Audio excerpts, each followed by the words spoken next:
My wife left me for her lover, and they got into a car accident. After he passed, she came back demanding I take care of her.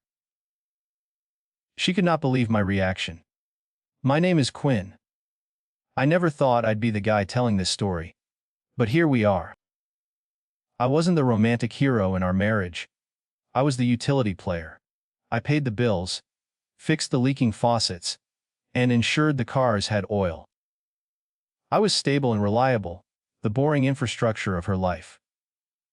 For years, I foolishly thought that was enough to sustain us. Laura started shifting 6 months before the end. It was the clutch Tay's late nights at the gym, the guarded phone, the new wardrobe. I'm not the jealous type who demands passwords, but I'm not blind. The silence in our kitchen grew heavy. One night, while I was drying dishes, I finally asked a question I'd been avoiding. Is there someone else? I kept my voice calm.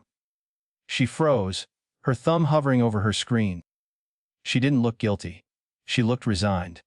Yes, she said. Just one word. I expected the floor to drop out from under me. I waited for rage or tears. Instead, a wave of cool relief washed over my chest. It was the sensation of finally putting down a heavy box I didn't realize I was carrying. The suspicion had been exhausting, but the truth was liberating. I nodded slowly. Then you need to make a choice, I told her. I won't be the backup plan. The absolute clarity of the moment frightened her, more than any screaming match would have. She didn't argue or try to justify herself. She simply stood up from the table and walked toward our bedroom. I heard drawers opening and closing, followed by the distinct zipper of a suitcase. I stayed in the kitchen because I genuinely didn't know what else to do. Part of me expected her to return, but the sounds were methodical. She was taking her essentials. When she walked past me with her bags, she paused. I'll come back for the rest tomorrow, she said, avoiding my eyes. Then she was gone. The front door clicked shut, and the apartment felt different instantly. It wasn't empty exactly. It felt lighter, like the air pressure had equalized. I didn't cry. I didn't break plates or call her 100 times begging her to reconsider. I just sat on the couch and processed the shift in reality. My first instinct wasn't to chase her down the hallway or fight for her affection. It was to protect myself. That night, I started separating our lives in practical terms. I went through shared accounts and made a list of everything to divide. Bank accounts, subscriptions, utility bills, the infrastructure I always managed. I changed passwords on accounts that were mine alone.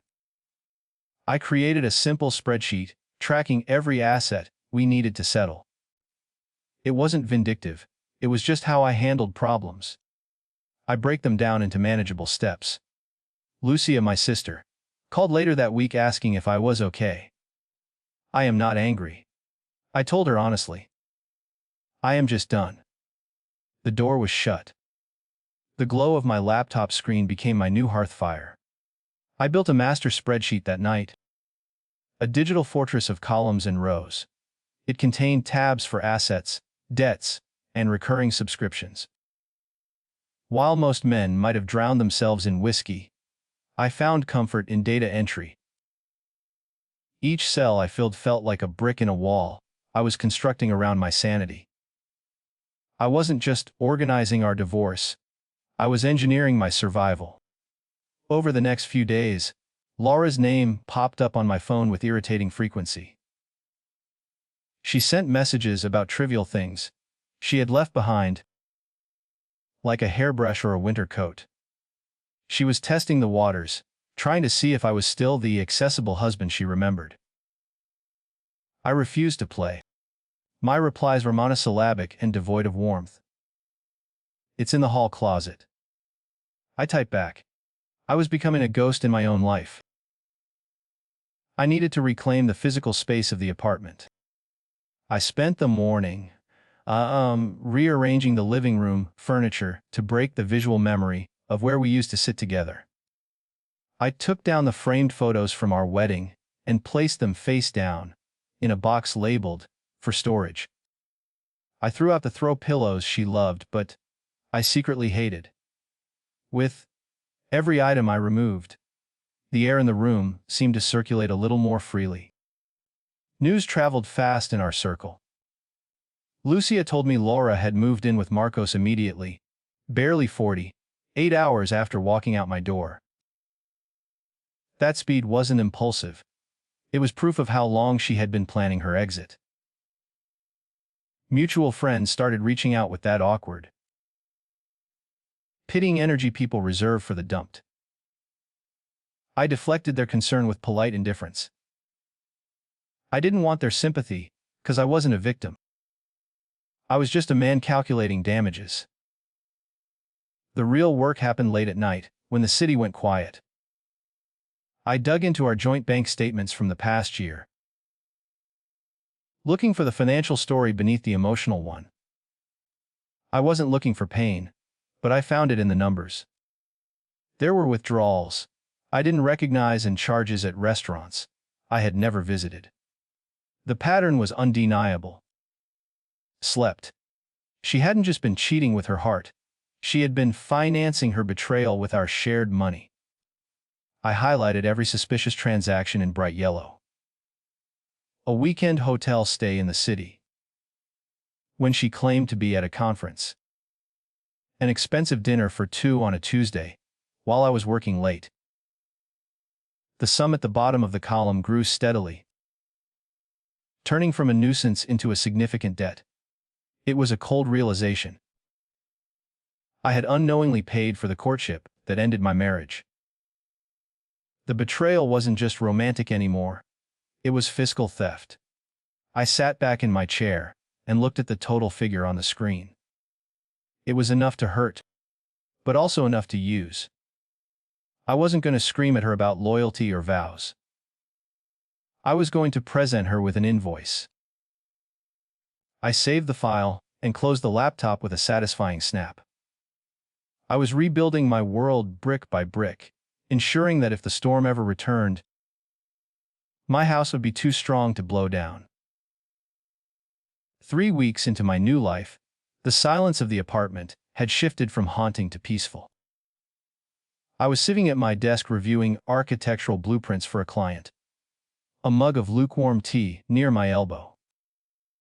The chaos of Laura's exit had settled into a predictable rhythm of work and solitude.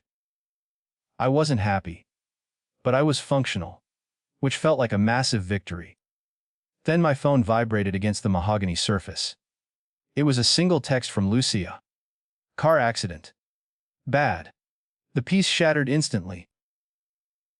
I stared at the screen, the blue light stinging my tired eyes. My brain processed the words, but my heart refused to accelerate. Lucia sent a follow-up message before I could even type a question mark. They were driving back from the coast. Another car ran a red light. Then came the final blow, delivered in stark gray bubbles. Marcos didn't make it. Died at the scene. Laura's in critical condition. The words sat there, heavy and irrevocable. I waited for the surge of vindication or the crush of grief. Neither arrived. Instead, a strange numbness coated my nerves like anesthesia. Marcos, the man who had charmed my wife out of our marriage, was gone. Just like that, the antagonist of my story had been written out by random chance. I didn't feel happy, because I'm not a monster. But I didn't feel sad either. I felt the way you feel when you hear about a tragedy on the news involving strangers. Within minutes, the digital isolation I'd cultivated crumbled. Mutual friends, the ones who had been awkwardly silent for weeks, began blowing up my phone. Calls came from numbers I hadn't saved, along with texts asking if I had heard the news. They all assumed the same thing, that I was already in my car, speeding toward the emergency room. The social script was clear. The grieving husband rushes to the bedside of his injured wife. They wanted a redemption arc I had no interest in playing. Lucia called, her voice tight with a panic I couldn't mirror. She filled the silence with a grim inventory of damage. She has a broken femur, fractured ribs, and a severe concussion, she said, her breath hitching. They're taking her into surgery now to set the leg. I listened to the list of injuries like I was taking inventory at work. It was data. Horrible, painful data, but it didn't pull me toward the door. It anchored me to my chair. I looked at my car keys sitting in the ceramic bowl by the door. A month ago, I would have been halfway to the hospital before the call ended. I would have been the one holding her hand, terrified of losing her. But that version of me was gone, dismantled by her choice to leave. Going there now would be a lie. It would suggest I was still her person, her emergency contact, her home. I wasn't. I was just her ex. Are you coming? Lucia asked, the question hanging heavy in the air.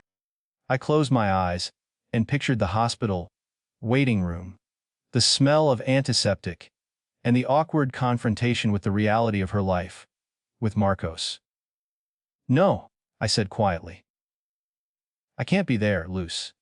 The world expected me to run to the hospital, but my legs wouldn't move.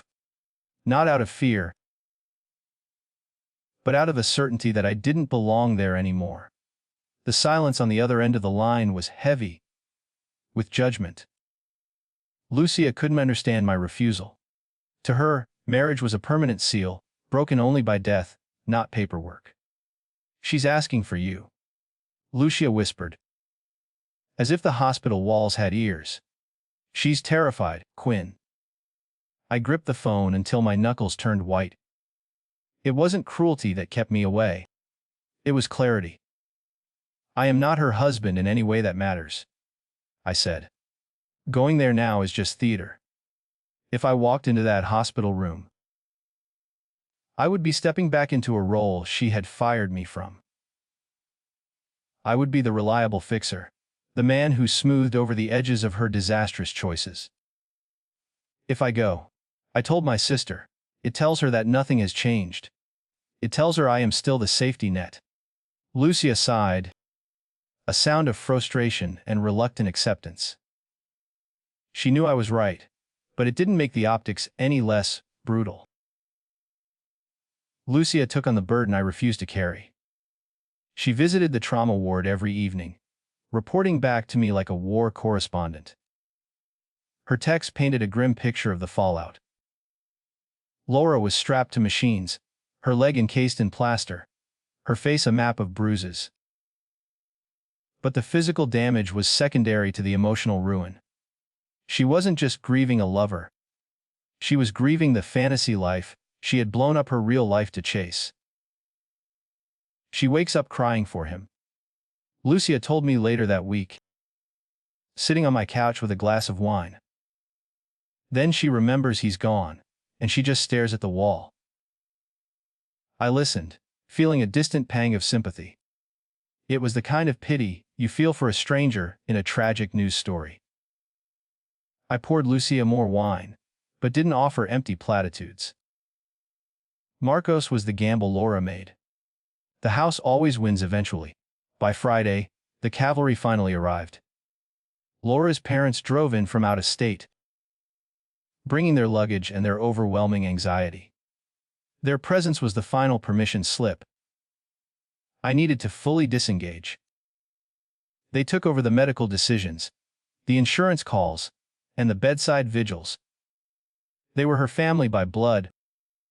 I was just a legal technicality waiting to be severed. I felt the tension in my shoulders unspool. For the first time in days, the crisis had managers. I thought the arrival of her parents would end the pressure on me, but Lucia looked uneasy. She swirled her wine, avoiding my gaze. They're doing their best, she said, but Laura isn't talking to them. I frowned, sensing a complication I didn't want. She's shutting them out, Lucia continued. She says they don't understand. It was a classic Laura move. When reality became too sharp, she retreated into a shell, demanding a specific kind of comfort. She doesn't want her parents, Quinn. Lucia said, finally looking me in the eye. She keeps asking when you are coming. The words landed like stones. It wasn't a request for love, it was a reflex. She was hurt, scared, and backed into a corner, so she reached for the most reliable tool in her box, me. I stood up and walked to the window. She wanted the safety I provided, but she had forfeited her right to that shelter. 10 days after the crash, the request finally moved from vague implication to direct demand. Lucia called me while I was grocery shopping, standing in front of the frozen peas. She wants to talk to you, Quinn. Face to face, I stared at the frost on the glass door, feeling the chill seep into my fingertips. Why? I asked, though I knew the answer. She claims she needs closure, Lucia said. But I think she just needs you. I didn't say yes immediately.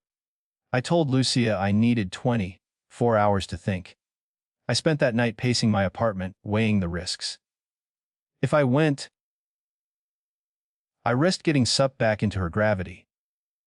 If I stayed away, I remained the villain in her narrative forever.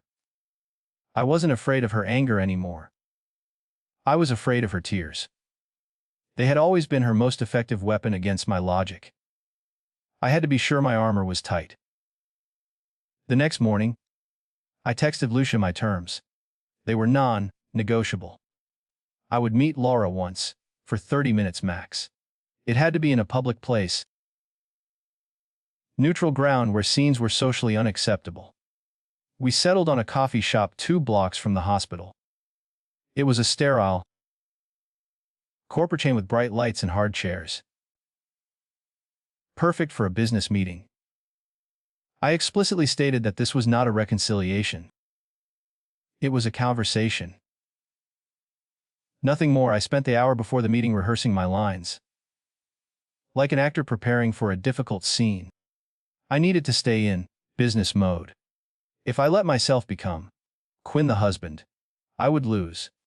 I reminded myself of the spreadsheet, the lies, and the sheer relief I felt when she left. I repeated my mantra in the mirror while fixing my tie. You are not her savior. You are her ex.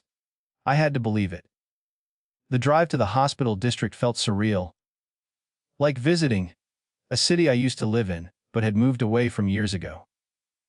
The autumn air was crisp, blowing dead leaves across the parking lot asphalt.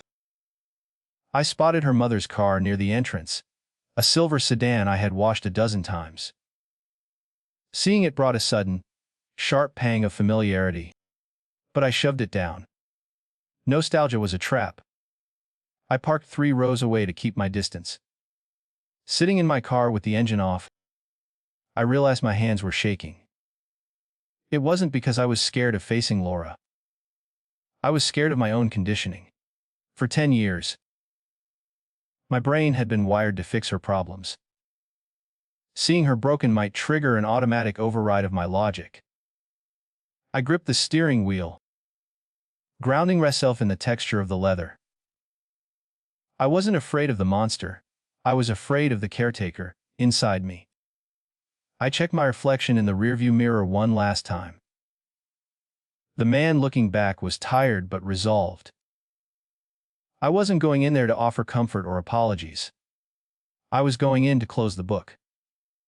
I stepped out into the cold wind, buttoned my coat, and walked toward the glass doors of the coffee shop. I checked my watch. I drove to the meeting not as a husband, but as a man closing a bad business deal. I saw her before she saw me. She was tucked into a corner booth, her leg propped up on a spare chair, in a heavy white cast. The bruising on her face had faded to a sickly yellow, but the cuts were still angry. Her mother stood hovering over the table like a bodyguard, adjusting Laura's shawl. When I approached, her mom gave me a look that was equal parts gratitude and judgment.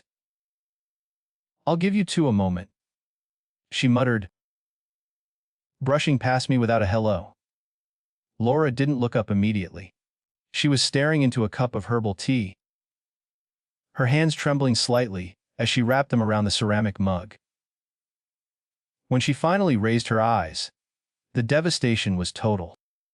This wasn't the confident woman who had walked out of our kitchen seeking excitement. This was a ghost. "Hi, Quinn," she whispered, her voice rough and unfamiliar. "Thank you for coming." She winced as she shifted her weight, a sharp reminder of the physical wreckage she was navigating alone. I sat down opposite her, keeping my coat on to signal that I wasn't staying long. "Lucia said you wanted to talk," I said, keeping my tone even.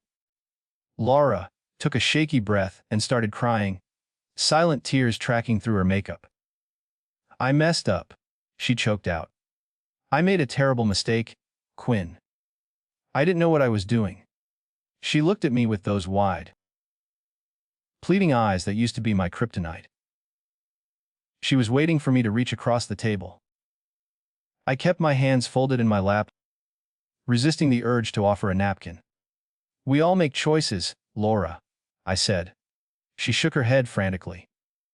"I don't have anywhere to go," she confessed, the desperation rising in her voice. "My parents, they try, but they can't take care of me like you do. I can't get up the stairs at their place. I need help." She paused, then dropped the bomb. "I want to come home. Just until I am back on my feet." The audacity of the request hung in the air like smoke. She wasn't asking for reconciliation because she loved me. She was asking for a facility because she was injured. She missed my competence, not my company. A part of me, the part that had spent a decade fixing her messes, wanted to say yes. It would be so easy to be the hero again. But then I remembered the spreadsheet. I remembered the silence of the empty apartment, and the peace I had found within it. I took a slow breath and looked her dead in the eye. "There is no home, Laura," I said. "Not for us." She recoiled as if I had slapped her. "But we're married," she argued, her voice rising.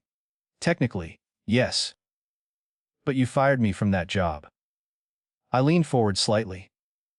"You didn't leave because the marriage was bad. You left because it was boring.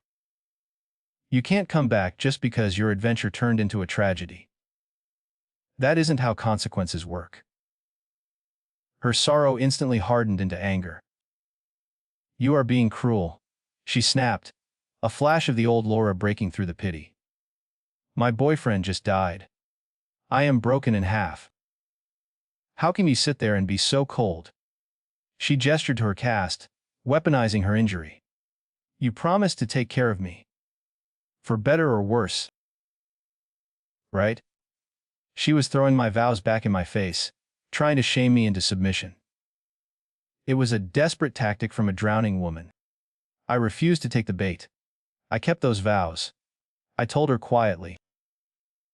"I kept them every day until you packed a bag and walked out to be with another man."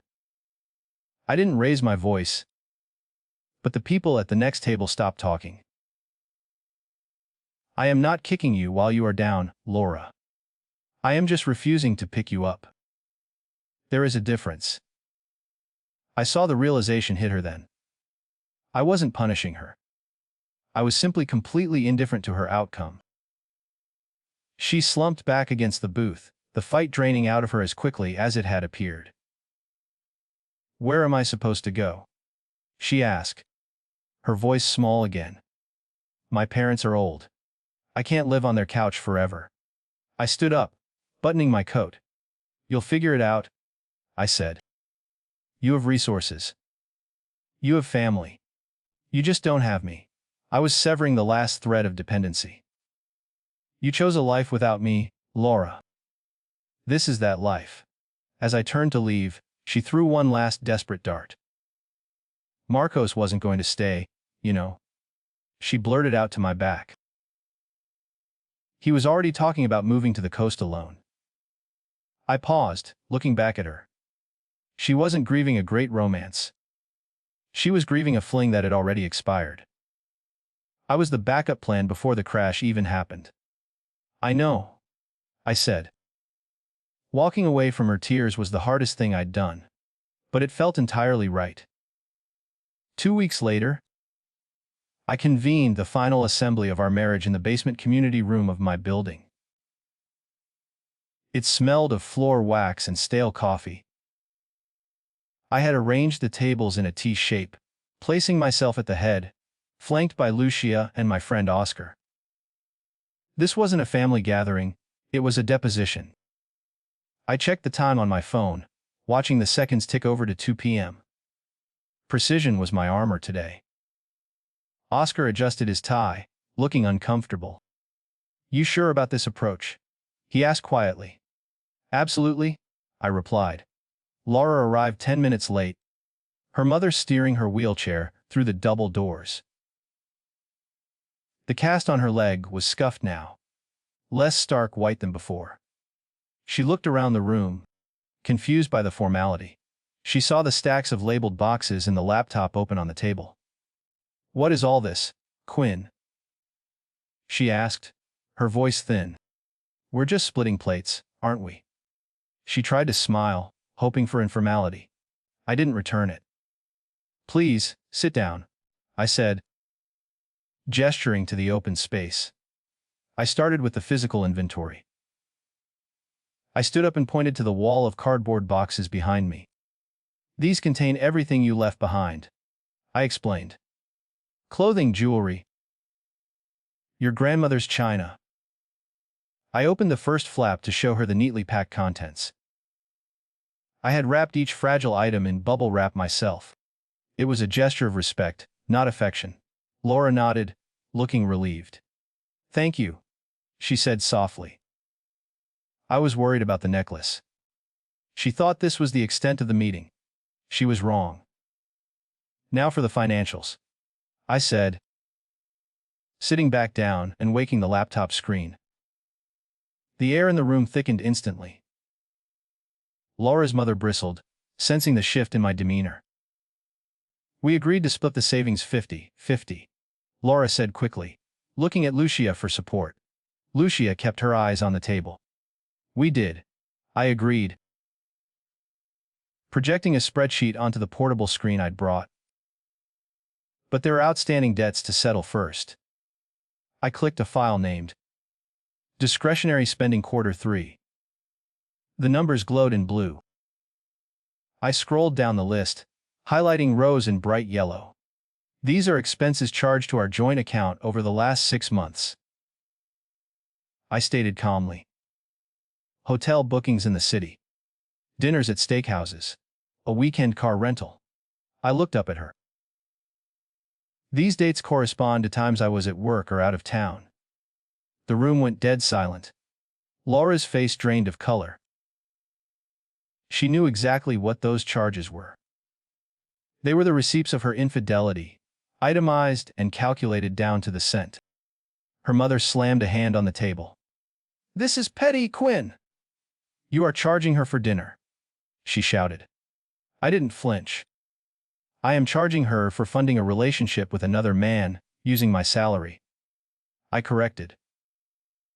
"I have calculated the total. I am deducting 50% of this sum from her share of the savings." It wasn't about the money, which was negligible in the grand scheme. It was about forcing an acknowledgement of the reality. She had stolen from our future to pay for her escape. Laura put a hand on her mother's arm to silence her. She looked at the screen, then at me, her eyes filling with shame. She couldn't argue because the math was irrefutable. "Okay," she whispered, her voice trembling. "Just take it. Is that it? Can we go now?" She wanted to escape the glare of her own choices. I shook my head slowly, reaching for the final folder. "One last thing," I said. "The legal separation of responsibility." This was the cut that would actually bleed. I slid 3 papers across the laminate table.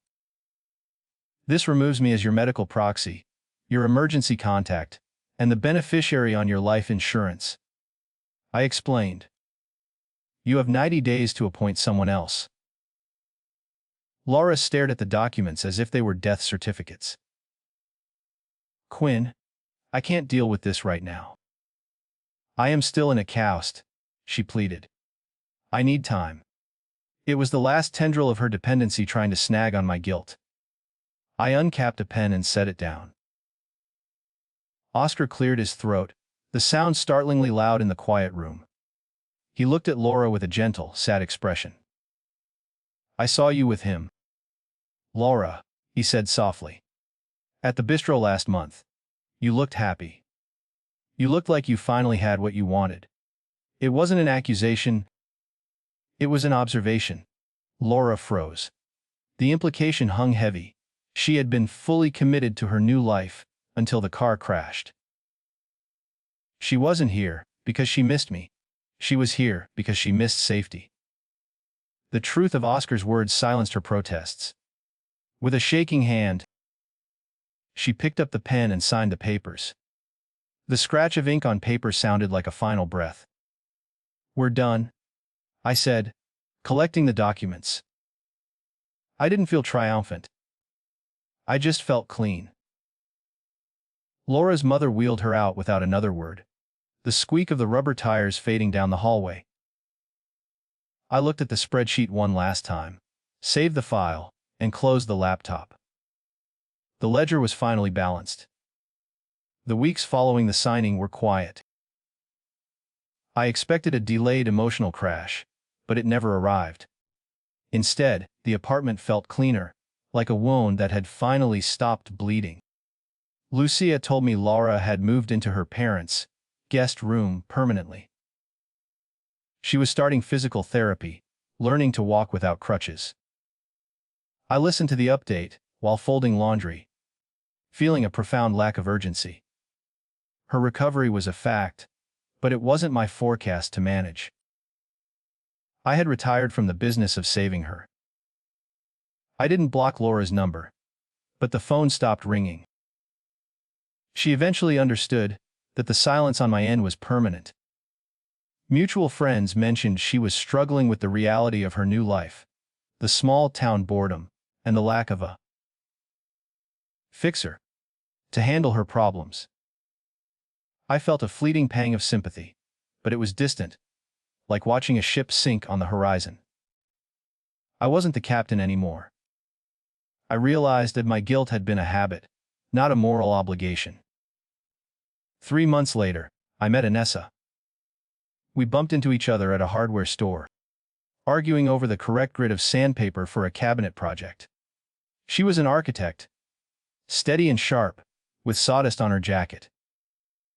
We went for coffee, and for the first time in years, I wasn't scanning the room for exit signs. She didn't need me to carry her emotional baggage. She had her own tools. It was refreshing to be with someone who wanted a partner, not a parent. Our relationship grew slowly, built on a foundation of mutual respect, rather than dependency. One night, my car wouldn't start in the rain. My old instinct kicked in, shame that I had failed to maintain it. I expected a sigh or a complaint. Instead, Anessa laughed and called a tow truck before I could even pop the hood. It's just a machine, Quinn, she said, squeezing my hand. We'll fix it tomorrow. The ghost of my marriage dissolved. I wasn't just a utility to her. I used to believe my value lay in what I could provide. I thought love was a transaction, where I traded stability for affection. Laura had reinforced that lie every day, making me feel that if I stopped working, I stopped mattering. But standing there in the rain with Anessa, I realized the truth. I am enough simply because I exist. I don't need to be needed to be loved. The spreadsheet of my life, finally balanced, not with debt or obligation, but with genuine equity. Sometimes I think about the accident. It was a tragedy undeniably. But in a strange way, that crash saved 2 lives, not just one. It forced Laura to face herself without a safety net, and it forced me to cut the rope. I hope she finds her way eventually, truly I do. But I am no longer watching from the shore. I turned to Inessa, who was waiting by the door. "Ready to go?" she asked. "Always," I replied. I was finally standing on solid ground.